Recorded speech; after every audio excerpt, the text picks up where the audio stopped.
Para sa ating Module 12, pamamahala sa paggamit ng oras. So, oras na o time na. So, ito ang mga katagang narinig natin bilang hudyat ng simula o katapusan ng isang gawain. Pinapaalala sa atin ang mga katagang ito na hangganan na ng oras na nakalaan sa bawat gawain, katulad na lamang kung marinig natin sa oras na kumain na tayo, oras na mag-umpisa na ang palabas, o di kaya ay time na, uwi na tayo. Ngunit may mga pagkataong ang damdaming hatid ng mga katagang ito ay pagkabalisa, pagkabahala o pagkatakot para sa mga naghahanap ng trabaho. Nakakatakot isipin na oras na magsimula na ang interview para sa mga kumukuha ng pagsulit. Nakakabalisang sabihin na oras na, tapos na, o hindi kaya ipasa na ang iyong mga papel para sa nagtatrabaho sa opisina na hindi pa tapos ang ginagawang ulat. Nakakabahalang marinig ang tapos na ang deadline na. Sadyang mahirap kapag nasa ganitong sitwasyon, di ba? Nakaka-pressure, ika nga. Sadyang mapanghamon ang pagtakbo ng oras kung paano pamahalaan ang paggamit ito sa anumang aspekto ng ating buhay. Paano natin hinaharap ang hamong ito araw-araw upang mapaunlad ang ating mga talento at kakayahan, maging produktibo at mabahagi at sa kaunlaran ang pamilya, pamayanan at bansa. Sa Module 7, naunawaan mo na ba sa pamagitan ng paggawa na palawak ng tao ang pagpapahalaga?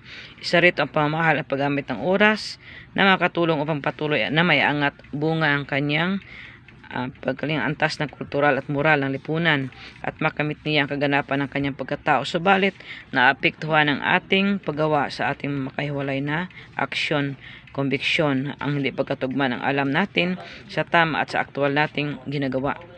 Sa ideya at sa realidad ng ating personal na mga kilos, isa din ang pagkakatugmang ito paraan sa paggamit natin ng oras. So, paano ba natin pamamahalaan o pamamahala sa paggamit ng oras dito sa Module 12 BSP 9? Ang anumang pagbabago ay nagsimula sa sarili, maging ang pagbabago sa lipunan. Ang pagkasatuparan ng mga pagbabagong ito ay nakasalalay sa pagsuri ng sarili o magkaroon tayo ng self-examination. So, may kailangan isang bang gawain, pagbabago sa kasalukuyan mong paraan sa paggamit ng oras sa kaloob sa iyo sa iyo para sa iyong sarili, sa iyong paggawa at para sa lipunang iyong ginagalawan. Okay, dapat natin malaman ang atin ano bang oras, no?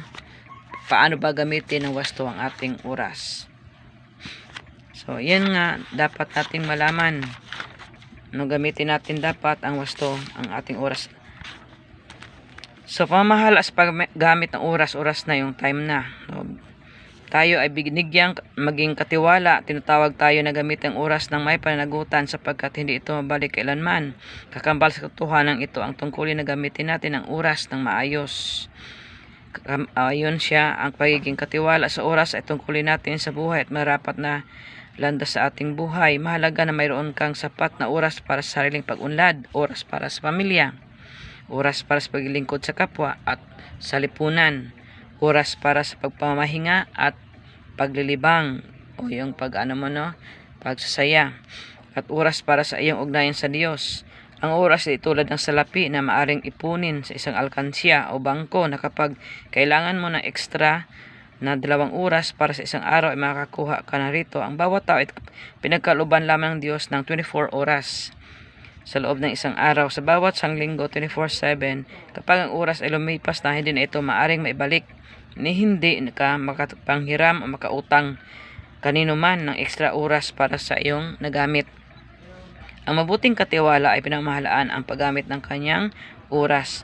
Pamamahalaan mo ang oras dahil ito ay permahan, constant o permihan, no? Sa pagsulong ay hindi pabalik. Ang pamamahala mo sa paggamit ng oras hindi pamanimula o pagmamanipula, kundi ang pagsumikap na pamahalaan ito upang mapabuti ang paggawa mo ng mga bagay para sa iyong sarili, sa pamilya, kapwa at sa lipunan ng iyong kinabibilangan. Kahulugan, ang pamahala sa oras ay tumutukoy sa kasanayan o kakayahan mo sa epektibo at produktibong paggamit nito sa paggawa. Ito ay isang tahasang aksyon ng pagkontrol ng dami ng oras na gugulin sa isang espesipikong gawain. Sa pamamagitan ng pamamahala sa paggamit ng oras, sa taas ang produktibidad, pagkamabisa at kagalingan mo sa paggawa. Kung marunong ka mag-schedule ng iyong oras. Ang kakulangan naman sa epektibo at produktibong pamamahala sa paggamit ng iyong oras, paggawa ay maaari na nagdudulot sa iyo ng kabiguan, umaabot sa deadline, hindi mabuting daloy sa paggawa, mababang kalidad ng trabaho, hindi magandang reputasyon sa paggawa, pagtigil ng karera, o di kaya mataas na level ng tensyon kasi nag-cramming ka na. So nagmamadali ka na dahil sa deadline na nga, nagmamadali na. So pagtakda ng tunguhin sa paggawa. Upang masimulan ang epektibong pamamahala sa paggamit ng oras, kailangan ang pagtakda ng tunguhin o goal. Kailangan meron kang goal o layunin sa iyong paggawa. Kung alam mo ang iyong patutunguhan, makikita kung ano talaga ang gawain kailangan gawain at tapusin at ang angkop sa pagsunod-sunod ng mga ito. So dapat matuto kang ano bang uunahin mong gawain, sunod at ano ang pinakahuli mong gagawain. So dapat meron kang schedule. So isusulat mo yan sa short bond paper. So magkaroon ka ng schedule sa iyong buhay, sa pag-aaral, sa pagluluto, pagkain, pagligo, mga schedule. So kung walang tumpak na tunguhin itakda, na sayang ang iyong oras, nakakalito at mga nakasulungat mga prioridad mo sa paggawa. So sa pagtakda ng tunguhin ay may isang paraan ng subok na ito, ang SMART. Kung maalala mo subok na ito ng paraang ito, ikaw ay nagtakda ng iyong mithiin sa Module 13 ng Baitang 7. Babalikan natin ang paraang ito upang iyong magabayan. Magabayan ka pagtakda ngayon ang iyong tunguhin sa paggawa. Ano ba ang SMART? Unang SMART ay specific, ang S. Kung sa Tagalog, tiyak. Itiyak ang iyong tunguhin kung ikaw ay nakasiguro na ito ang iyong nais na mangyari sa iyong paggawa. Sunod, measurable or nasusukat. Kailangan na ang isusulat mo ang tunguhin ng iyong paggawa ay kaya mong gawain at sa katuparan. And then third, A, attainable o naaabot. Ang tunguhin mo ay makatotohanan, maabot at mapanghamon na rapat ang masusi mong pagpasya parito. Next is realistic. So, realistiko. Mahalagang tingnan mo ang kaangkupan ng iyong gawain sa pagtugon sa pangailangan ng iyong kapwa at timbangin mo ang mga ito upang makita mo ang higit na makakabuti. So, isa yan sa SMART, no? Sunod ang T ay time bound o nasusukat sa panahon. Kailangan ang magbigay ka ng takdang panahon o oras kung kailan mo maisakatuparan ang iyong tunguhin. So, para masimulan nyo o maano mo, eksakto ang oras. Pasimula sa tamang oras. Ang hamon sa pamahala sa paggamit ng oras ay nag-uumpisa sa bawat pagsimula ng araw mo. Hinikayat ka na simulan mo ang bawat araw-araw bilang isang bayani. Halimbawa, kailangan mong bumangon ng maaga kahit ayaw mo ng katawan mo upang hindi mahuli sa eskwela o sa trabaho. Maipilitan ka ngayong umalis na sa iyong higaan upang simulan ang araw ng tamang oras. Mahalaga ang katatagan mo rito upang malabanan ang hilig ng iyong katawan. Na hamon dito ang iyong isip at kilos na gawin ang mabuti kung ayaw ng iyong katawan upang tugunan mo ang tawag ng panahon. Ito ang isang pagkakataon ng kadakilaan ng paghanda sa iyo ng ibang paghibakas na harapin mo sa buong araw. So pandemic man ngayon, may COVID-19 o coronavirus na na-experience ang ating bansa mula pa noong November 2019 hanggang ngayon 2020. So ibig sabihin yan ay talagang kailangan natin na matuto tayo na anuhin ang ating sarili, no? Disiplinahin. Ang una mong laban sa itaas ay sundan mo naman ang ngayon. Pagpupunyagi na angkupan na ng tamang oras ang mga kailangang ritual o paghahanda ng sarili bago pa umalis ng bahay, patungong eskwela o trabaho. So ngayon dito lang ang mga estudyante, no, sa bahay lang. Either online or modular. So sa bahay lang. So halimbawa sa mga ito ay panalangin. So bago ka bumangon raw sa umaga, manalangin. Kagaya ko sa paggabi, bago ka matulog sa gabi, manalangin. At pagbangon, manalangin din. Pasalamat sa Diyos na buhay pa tayo. Pagligpit ng higaan, iba pang umagang gawaing bahay, pagligo, pagkain, iba pa. Ang kasunod na paikibaka ay paaralan o trabaho. Naranasan sa, tingin mo ba ay nasimulan mo sa eksaktong oras? Gawin ito, maayos mong nagsagawa ba ito? Sa paggawa ng mga bagay na ito, hingi sa iyo rito ay nalilinang ba niyo o nalilinang mo ba ang pagpapahalaga tulad ng pagkamasigasig, kasipagan, pagkamabisa at pagiging epektibo sa paggawa na bunga ng iyong prioritasyon, no? Priority, ano ba ang priority mo? So sa paaralan, ang mga gawain na ginagawa mo ayon sa pagkasunod-sunod ng mga asignatura. Ang halimbawa ng class program na yung mag-aaral na kabilang sa grade 10. So na ano na yun sa larawan kayo na videohan ko. So alam mo ba na mas malaki kang may bahagi para sa kabutihan ng iyong paaralan sa pamayanan ng iyong kinaibilangan at bansa? Ito ay sa pamagitan ng pagkakaroon ng tunay na pagbabago na walang iba kundi ang on time, ang Filipino time. Hindi lang ang American ang on time, dapat ang Filipino time is on time. Kung halimbawa 8 o'clock ang klase, dapat exactly 8 o'clock nandyan ka na. Susundin natin ang ating Filipino time, hindi yung ang American time, ang mga Amerikano lang marunong sa American time na 8. Filipino man time tayo, magpalit-late tayo ng 1 hour. Hindi yan maganda, no? Huwag natin gawain. So dapat ang Filipino time is on time na. Pamahalas pagbubukas-bukas. Madalas nagpabukas-bukas tayo. Ang pagkaroon ng ganitong disposisyon ay nakaapekto sa ating kakayahang pumunta sa paaralan o sa trabaho sa tamang oras upang simulan ang gawain at tapusin ito sa takdang oras. Nilalabanan mo ang tuksong ito. Paano? Kung itutuon mo ang iyong atensyon sa paggawa ng ibang bagay sa halip na ituon mo sa bagay ayon sa iyong prioridad sa iyong paaralan, organisasyon o pinagtatrabahuan, ikaw ay napabukas-bukas. Ayon sa psikologistang si Clary Lay, ang pabukas-bukas ay ang puwang o gap mula sa oras na binabalak mong gawin ay isang bagay na at sa aktual na oras sa iyong paggawa. Ang puwang ng oras na ito ay siya na sanang kukumpleto o tatapos sa bagay na iniiwasan o pinagpapaliban mong gawain. Makakabuting alamin at unawain ang mga sirkumstansya at mga dahilan ng iyong pagpabukas-bukas. Nang ang ganun ay mapamahalaan mo ito. Mga indikasyon ng pabukas-bukas. Gusto mo bang alamin kung bakit? Kadalas na pabukas-bukas na rito ang karaniwang indikasyon na ikaw ay maaring nagpabukas-bukas. Paghahanap ng dahilan na iwanan ang iyong gawain na sa mataas na prioridad. Pagpapaliban sa iyong gawain dahil dito gusto mong gawain. Paggawa ng mga bagay na hindi kasing halaga sa mga nakalista sa iyong prioridad at paghihintay kung sa kailan malapit na ang deadline sa kakalang gagawa. Makakatulong sa iyo na suriin ang iyong sarili kung kailan na matutukso magpabukas-bukas upang mapamahalaan mo at maalis na sa iyong sistema ang ganitong ugali. Mga paraan upang mapagtagumpayan ang pabukas-bukas. Una, tukuyin kung anong nangyari kung hindi mo makumpleto ang gawain. Isipin mo kung ano ang magiging epekto nito sa iyo, sa mga kasamahan mo at sa mga taong iyong pinaglilingkuran.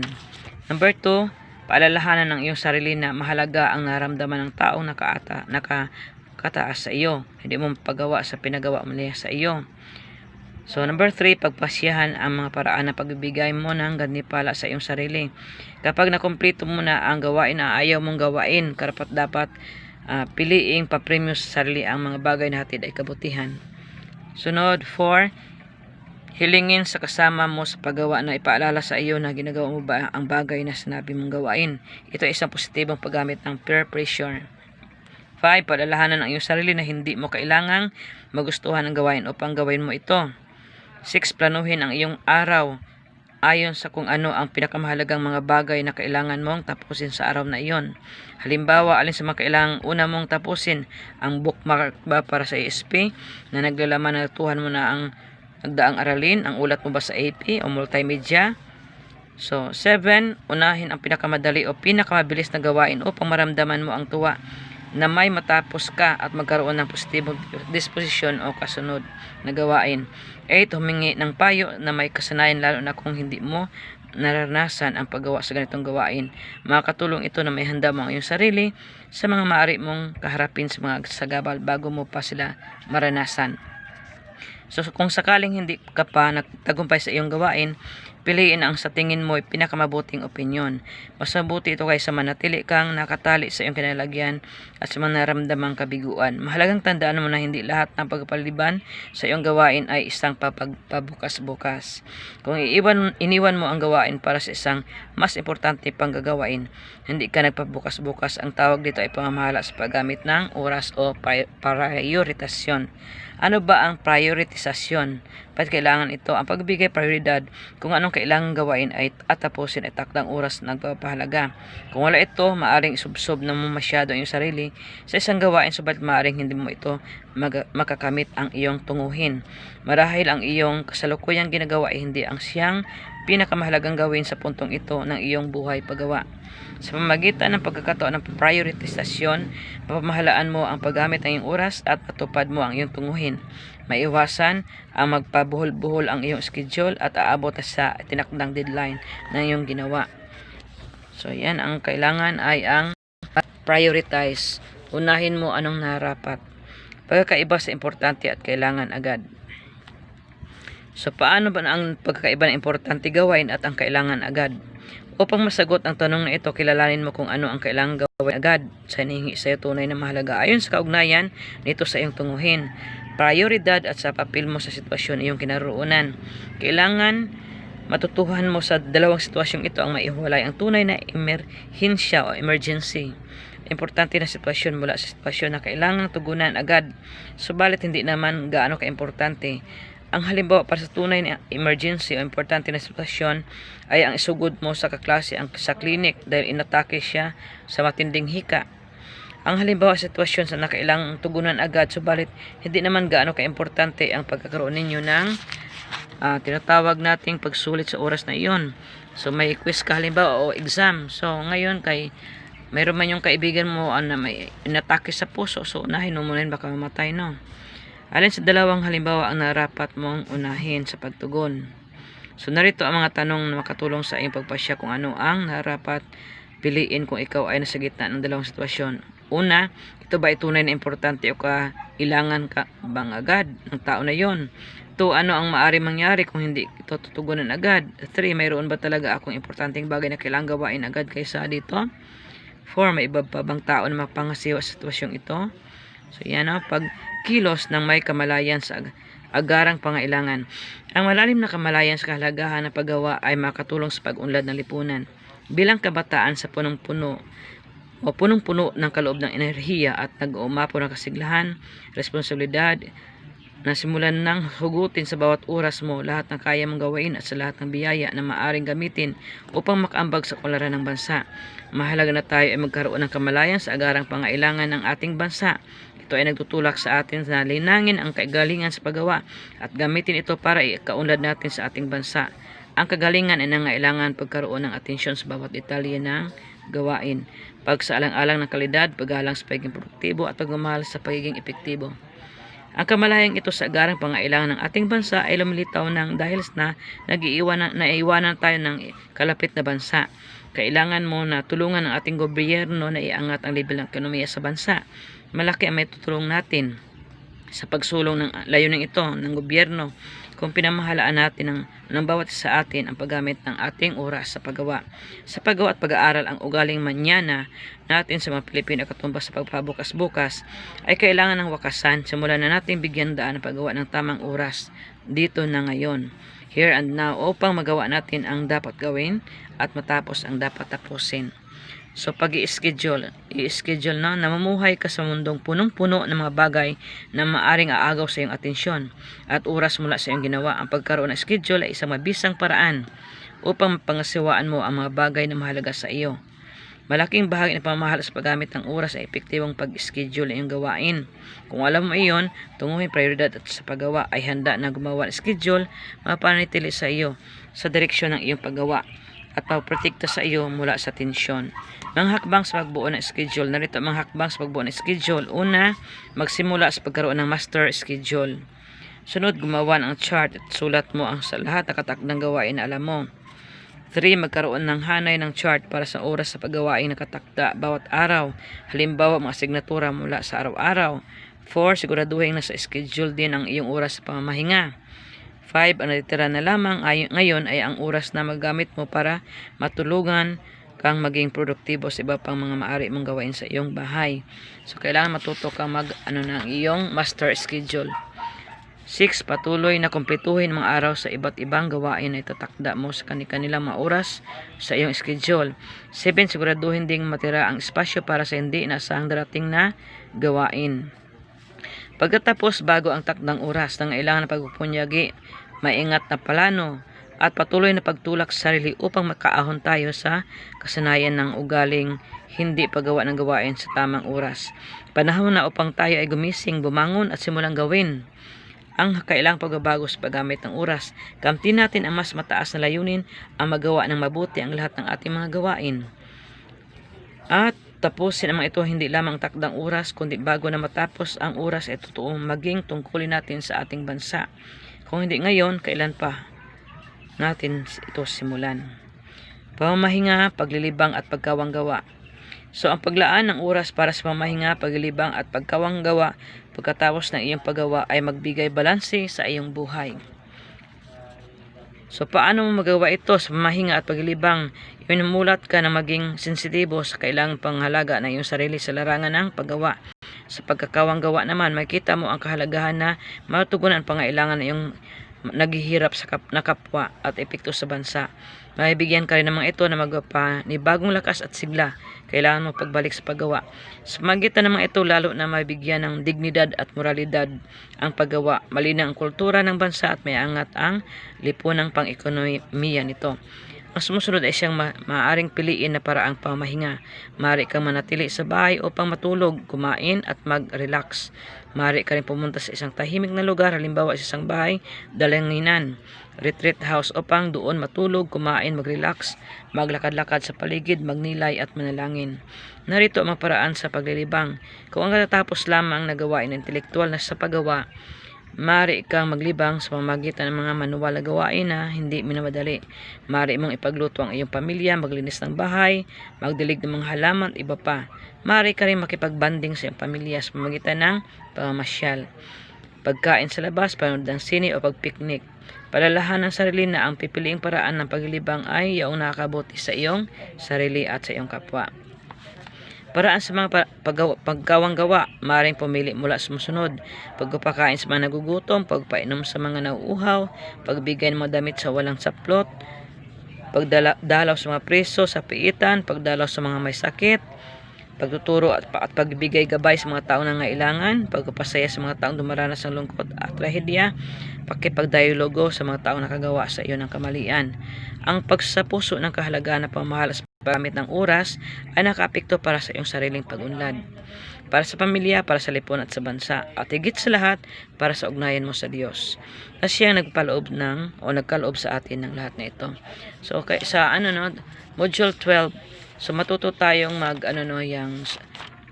matuto tayong mamahala sa paggamit ng ating oras. So, gumawa tayo ng the best schedule. Kay ngayon na sinasabi natin na time is gold.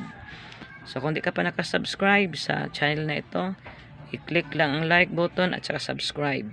Tandaan, time is gold. Ang oras ay mahalaga. Kaya nga, habang bata pa, mag-aral lang mabuti para sa magandang kinabukasan. God bless us all.